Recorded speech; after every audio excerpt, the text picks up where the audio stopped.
માની લો કે પહેલા આપણે ગીત ગાઈએ, પ્યાર માંગા હે તુમ્હી સે ના ઇનકાર કરો, પણ પેલી ઇનકાર ન કરે અને લગ્ન થઈ જાય.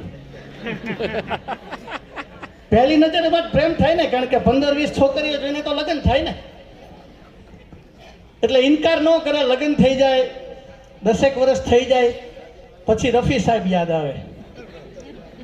મુझे दर्द दिल का पता न था, मुझे आप किस लिए मिल गए, मैं अकेला ही मजे में था, मुझे आप किस लिए मिल गए. પછી 50 વર્ષનું સફર પૂરી થાય એટલે મુકેશજી યાદ આવે. मुझे तुमसे कुछ भी न चाहिए